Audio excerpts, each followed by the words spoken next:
Welcome back to Watch the Bookerman and to episode number 39 of Paul Heyman's TNA 2010. We come into this show off the back of Hard Justice 2010, which I earmarked as the beginning of the road to Bound for Glory. The show didn't really go as I'd hoped though, a little bit of an underwhelming pay-per-view, but I'm confident that with what we've got on tonight's show, I really wanted to lay a marker down at the beginning of this episode, showing that we really mean business. And I think while it is a pretty understated way for this person to return, a World Heavyweight Champion does return to open the show. And the man in question is AJ Styles. He walks out from the side of the stage, not down the ramp. There's no music and none of the usual fanfare. Mauro now and Taz are caught off guard by the less than extravagant return of the former World Heavyweight Champion, who just walks by them on his way to the ring. He picks up a microphone, he tells the Impact Zone, "I'm back," before adding, "for my title." AJ Styles then drops the microphone in the ring, heading up the ramp and to the back. We're trying to get a sort of impactful way to start the show in that it comes completely out of the blue. He doesn't even get his music. He's straight to the point that he wants Kurt Angle and he wants the World Heavyweight Championship.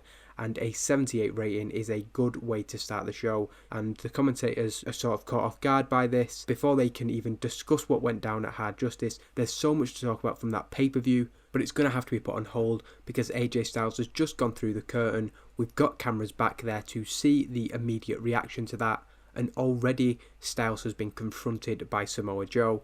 Joe tells AJ Styles that he's next in line and AJ can't just walk in and take a title shot. Styles listens to what Joe has to say but doesn't respond as he continues to walk through the back.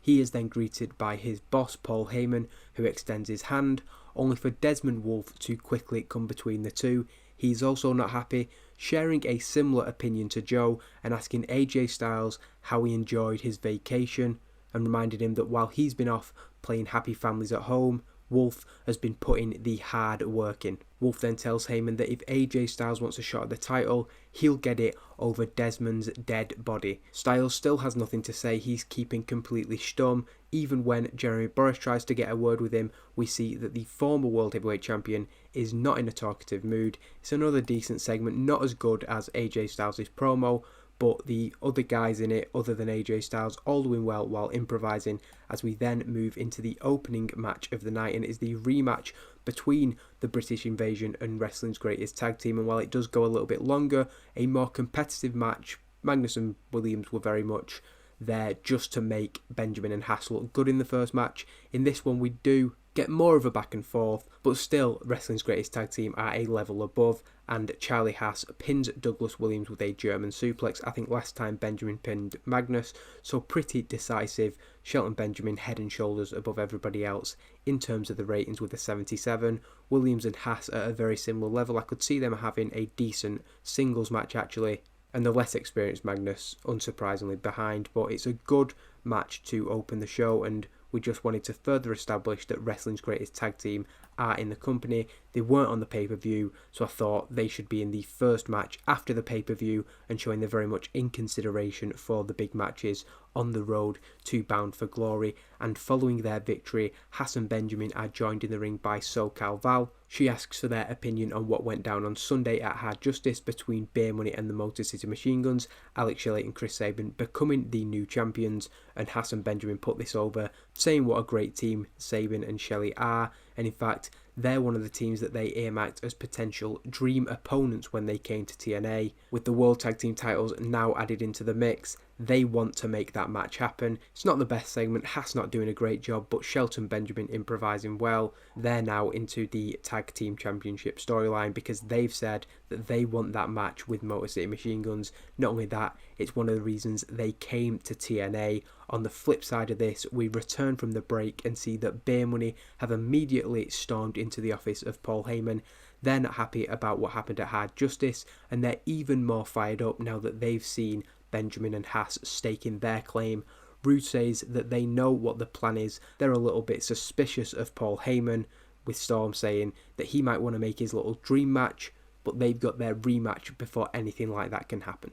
Paul Heyman says that it's true, they do have that contractually obligated rematch, but he decides when that match happens. Like everybody agreed before Hard Justice, it is time to put Beer Money versus Motor City Machine Guns on the back burner for the time being, but Motor City Machine Guns versus Wrestling's Greatest Tag Team, that sounds pretty good to him, so that only stokes the fire of the annoyed Beer Money as we move into another backstage segment, this time an interview, and Madison Rayne is asked about losing the Knockouts Championship in 3 minutes at Hard Justice. Rayne is furious to have the specifics of the match pointed out and says that she should never have been put in the position to face Kong in the first place.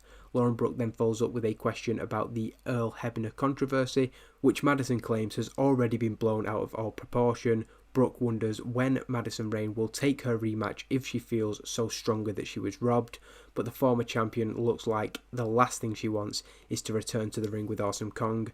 Rayne says that she should never have had to share a ring with a freak like Awesome Kong, and she is not giving up the fight that easily. A decent segment despite her struggling when going off script, and she's avoiding the question really there because understandably she's not going to be wanting to get in the ring with Kong anytime soon. The beautiful people then make their way down to the ring, perhaps referencing their former teammates' struggles, but they each take a microphone and run down their opponents for the match.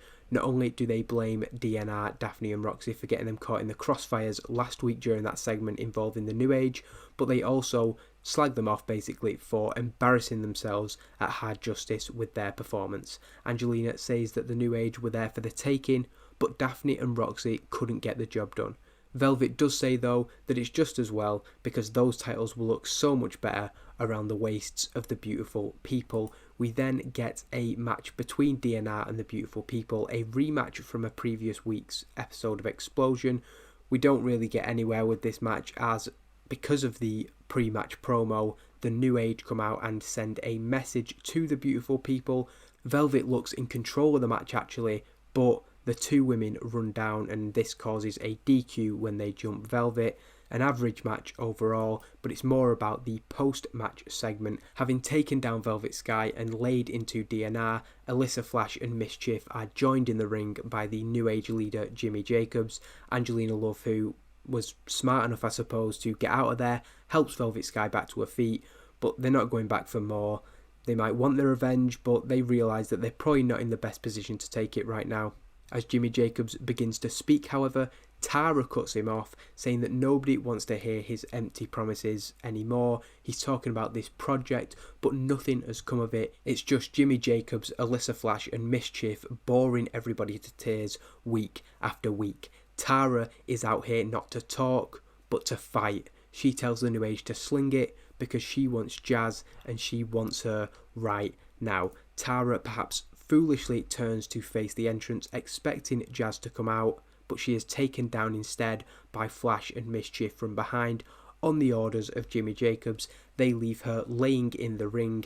Jacobs standing over Tara and saying that whether she believes it or not, the New Age is coming and her face does not fit with the plans that they have. We then go to the back where Kurt Angle is interviewed about AJ Styles' return to TNA and his declaration that he was back for his title. Kurt Angle says that he knew the day was coming, and if he's honest, he's delighted to see AJ Styles back where he belongs, inside the 6 sides. Angle doesn't take Styles' challenge to heart. He's been a very serious character, but he says that he'd expect no less from a competitor like AJ. He has no dispute with AJ Styles getting his rematch, but like he always says, he isn't the one who makes the decisions around here. He doesn't choose the challengers, he just has them put in front of him and takes them down. So not a really good promo from Kurt Angle there. I'm going to look in the dirt sheet if there's anything hurting him. So I suppose it's just a case of it being a short segment. I still feel 68 is a little bit harsh considering how good Angle is and the fact that he improvised well, but not going to dwell on that at all. Amazing Red and Hernandez make their entrances before their scheduled match with Bad Influence, but are confused when there is no sign of Homicide. It's a rematch from the pay-per-view, straight on the show after. Coming out from the back, Daniels, Kazarian and Morgan take great delight in what we can all see, and it's that the loose cannon has shown his true colours. They continue to twist the knife, Bad Influence saying that there is no choice since there's only 2 of them, then this is going to have to be changed to a handicap match. So Hard Justice was certainly a step forward for them. Maybe tonight feels like a step backwards because their supposed backup hasn't shown up. the numbers game is just too much. It only lasts 7 minutes and 41 as a result, and a carbon footprint from Matt Morgan to Amazing Red. That's a little bit of revenge as well from Amazing Red getting that upset victory over Morgan a few weeks ago. But of course, the massive caveat with this match is that Homicide was not there. After the match, Bad Influence continue to mock their opponents. They talk about how it was a false dawn at Hard Justice, and 3 weeks is just about how long you can trust somebody like Homicide.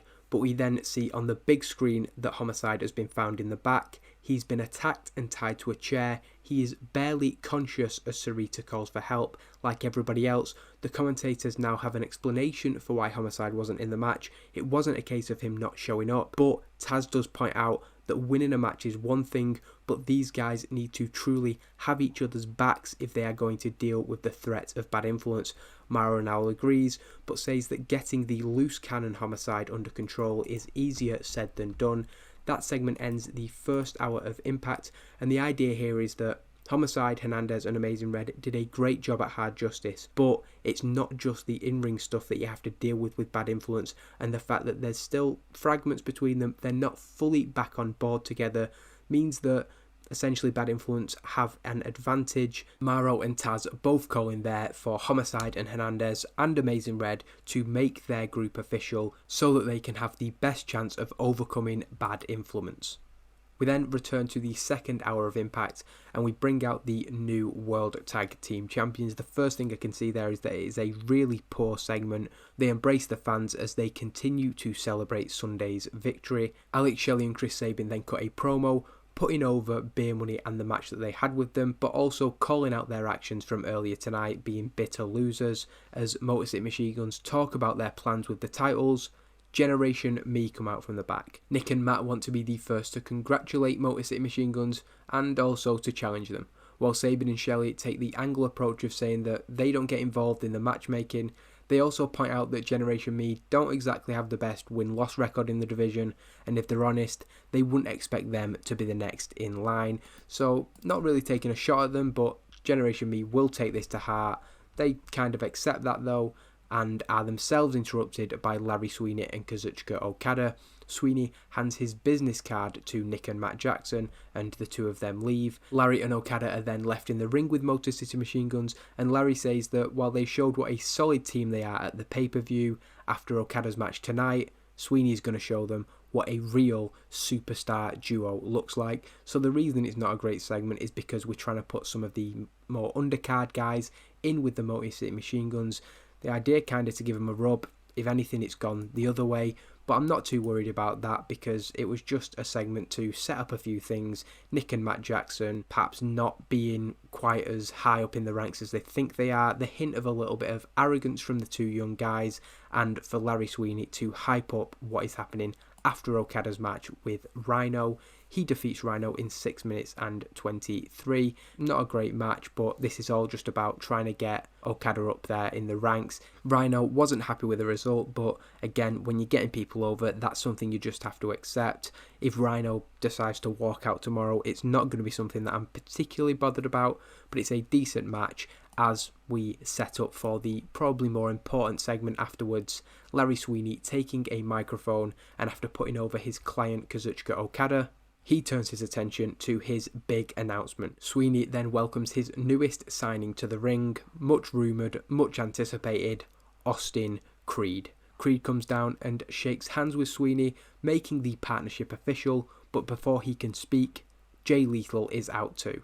Lethal wants to know what Austin Creed's thinking. He can't believe what is going on here, and he calls Larry Sweeney a snake oil salesman. So Jay Lethal, in being focused with the two championships that he has lost a friend really here. Creed went looking for something else, and he's found it in the form of Larry Sweeney's agency. When Lethal tries to get to Sweeney, Kazuchika Okada stands between the two. Okada then points to the X Division Championship that is around Jay Lethal's waist, with Sweeney saying that if he's here to talk business, then they're all ears, but if this is about his personal relationship with Creed, he needs to accept that there isn't one anymore. Creed himself doesn't say anything to this, and he's kind of trying to avoid eye contact with Jay Lethal, but Okada Sweeney and Austin Creed leave, leaving Jay Lethal in the ring, and he is obviously not happy with what he's seen. Heading to the back, Mick Foley is then shown approaching Roderick Strong. Roderick Strong is in the process of recording an interview.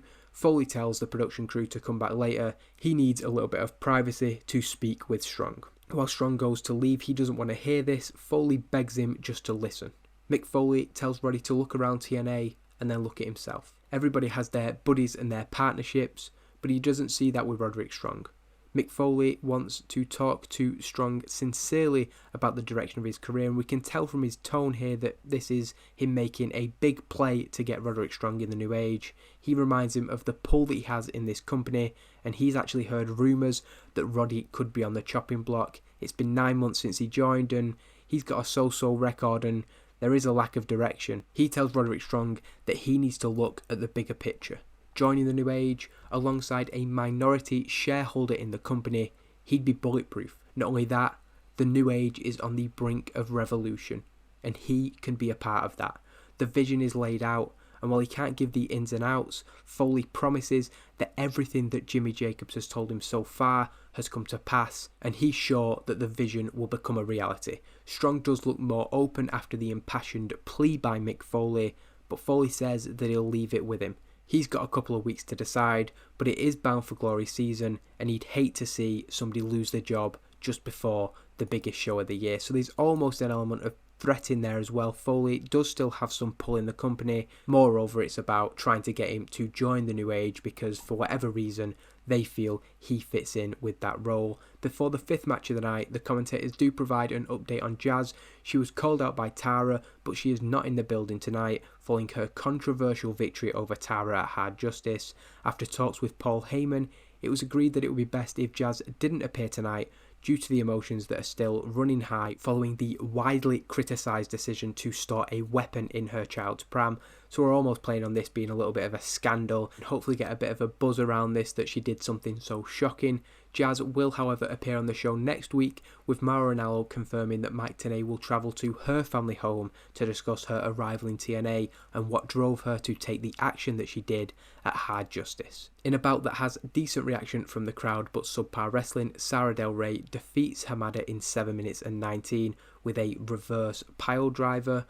I think it's called the Royal Butterfly, but it's a little bit longer than Sara Del Rey's squash matches have been. Hamada, we don't want her to be somebody who is a jobber. She does still get some offense in, and it's a competitive match, but we are seeing just how good Sara Del Rey is. She weathers the offense of Hamada and comes out with a decisive victory, a 53 from her. Really happy with her performances since she's come into the company. Hamada, again, it's a matter of her overness just not being there, and it does make it difficult to give her much of a push. Reaching the top of the ramp, Sara Del Rey is then asked by Lauren Brooke about her defeat to Awesome Kong last week and Kong's subsequent Knockouts Championship victory. Del Rey does analyse her own performance. She says that she is her own harshest critic, and while she accepts that she made a few errors, she does point out that it was small margins that made the difference. On another night, it would have been her going into Hard Justice, and she doubts it would have taken her all of 3 minutes to put Madison Rayne away.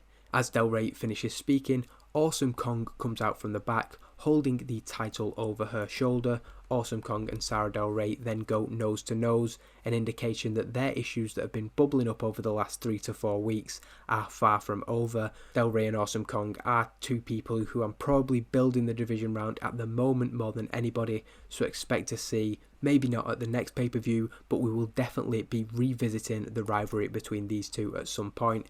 Heading to the back, Paul Heyman is shown in his office, speaking with AJ Styles. He is delighted to have the phenomenal one back in TNA, but tells him that he has to deal with a dynamic landscape, so he can't promise AJ Styles that he'll get his rematch at No Surrender. He can give AJ a date for his return to the ring next week to open the show.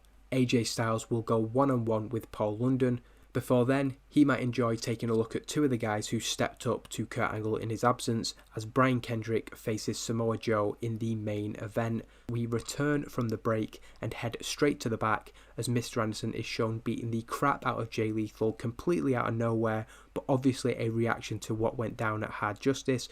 Mr. Anderson is relentless in his assault, and Maria screams for help. Only when Eric Young arrives and removes Anderson from the top of Jay Lethal physically does the asshole stop raining down punches to the back of the double champion's head. So it's a pretty brutal attack that we've seen there. Anderson backs away. What do you expect from him? He's an asshole, and he says that Jay Lethal's blood is on Paul Heyman's hands. So continuing this side of Mr. Anderson's character where it's a disappointing defeat for him at the pay-per-view. He seems to have turned his back on Sean Bashir and Big Rob Terry, but he's come out swinging tonight, and I do think that him just being a bit of an angry, pissed off badass is a good direction to go for him, I think, and I think he's definitely got the skills to pull that character off. Returning to ringside, conversation turns to Abyss's dominant victory over Jeff Hardy at Hard Justice, with an update on Jeff delivering news of a serious injury. That was pretty obvious from the events of the match. Mauro adds that if things weren't bad enough already, the following video was sent in to TNA earlier today. Perhaps the only good news is that Abyss isn't in the building tonight. Long term, things aren't going to be good for the members of the TNA roster that cross Abyss, because he's shown on the screen in a dark room. There's chains hanging from the ceiling. Just want it to look a bit like can't think of the word now, a dungeon, a sort of torture chamber. The troubled monster looks concerned and shakes his head. He's rocking back and forth as he says, "The real monster is here." Previously obscured by Abyss's giant frame, James Mitchell walks out from behind him, the father of Abyss, laughing maniacally as he makes his return to TNA. Mitchell says nothing, but once he appears, Abyss's demeanour completely changes. He isn't cowering anymore, he isn't afraid. We see that violent, dangerous Abyss before us as Mitchell doesn't say a word and just continues to laugh. The Sinister Minister is back in TNA, albeit with a poor rating for his gimmick. But in terms of what it does for Abyss's character, I'm really now looking forward and enthusiastic about booking Abyss for the first time in quite a few months. And considering where they left the story, which we will try and go into a bit more as the weeks and months go on, I think that there's a lot to do between James Mitchell and his son Abyss. We then go into the main event, and it's really, I just wanted him to go out to have a good match, so it's disappointing that Joe's off his game, and a 71 again is a little bit underwhelming. I really did think these two would deliver. I know Brian Kendrick had a good match against Kurt Angle. I thought we could get the same out of him with Samoa Joe, but it's okay. It's 12 minutes, again a competitive match. Brian Kendrick showing that he can hang, but that Samoa Joe has that cutting edge, and he makes him tap out with a Kakina clutch in 12 minutes 3. After the main event, Samoa Joe wastes no time in calling out Kurt Angle, following up on their confrontation after Hard Justice's main event. Kurt Angle is out with no hesitation as the two men go face to face in the ring. The commentators put over the intensity in the two men's eyes and the fire that always comes out of both of them when they share a ring. It's been a while since they've faced off in singles action for the world title, but it's clear already that they both want the match. While they once again stop short of anything becoming physical, Kurt Angle nods his head. He even looks off to the camera and says, "Make it happen, Paul. No surrender." He then switches focus back to Samoa Joe, who nods his head. Impact ending with the two storied rivals, probably the most noteworthy rivalry in TNA history at this point. Those two are going face to face, and from the looks of it, it won't be long before we get a one-on-one match between them on pay-per-view. This is more like it, a really good way to end the show. A fantastic performance from Kurt Angle, Joe and Angle both improvising well, getting the crowd hotter. I was pretty nonplussed about the rest of the show, but that end segment really does give me a little bit of encouragement that things are going in the right direction. A 76 rating, and we'll see what happens after the show. I also said I'd have a little bit of a look around what's going on in the wider wrestling world, so stick around if you want to see what's going on in Britain and Mexico and the rest of the wrestling world basically. Before any of that, I'm going to look at Explosion from this week. With it being these important months, I am just going to run through what happened. So we had Generation Me defeating Kiyoshi and a local talent who I've renamed and put under a mask. It was Jigsaw in the match from Chikara. He appeared as Rubik's in TNA, so he is somebody who's been on the shortlist since the start of the game. We have footage from the pay-per-view where Jazz refused to answer any questions as she immediately left the building. Jeremy Borash and Ada Okal, who are our commentators for Explosion, discuss what happened at Hard Justice. They were joined by Mauro Ranallo for that. Sarita then defeated Brooke Tessmacher. Strong gave that interview that we saw being recorded on Impact, so it's a kind of strange thing because I book Explosion before Impact, but it airs after, so I have to try and do some things kind of out of order. Likewise, Larry Sweeney revealing his new client on Impact is shown before Austin Creed defeats Jesse Neal. Austin Creed also wants a shot, and maybe the Global Championship is what we're teasing there. We then get a promo from Eric Young. Lacey and Brooke then bicker with each other in the back. ODB once again coming between them. She's trying to train them up, but they're very much not on the same page. Wolf then picks up a victory over Eric Young and says that he's going to call out AJ Styles on Impact, and it seems like there's a developing rivalry there. What I'm going to actually do for the rest of the world stuff is I'm going to put something together after the video, just so you don't have to see me clicking about everything. It's all going to be as new to me as it is to you, so I'm going to try and record something and then cut it down so the information's more efficiently put together. That's what's on the screen now, but I will admit when I was looking around, I wasn't 100% sure what information I thought people would want to see. Mexico and the United Kingdom were specifically mentioned, so I've looked at the promotions from those game world areas and just put together some of the key information pretty quickly. But if there's anything more specific or any of the things that you've seen, wrestlers, promotions, events that you want to see in more detail, please let me know in the comments, and in a future video I will look to put a bit more of a spotlight on those things. That goes for anything in the game world really. I personally don't look around the game world that much because I'm so focused on TNA, so I do always enjoy when somebody mentions something and I then go and look at WWE like I did a few months ago, or when I get to show Evolve, things like that I do really enjoy. Thanks for watching as always. Hopefully we'll be back for the next episode. And if anybody has any suggestions about how to better present this information from the game world, I would also appreciate that, because like I said, when I was putting this together, I wasn't 100% sure how best to showcase the promotions that I was looking at.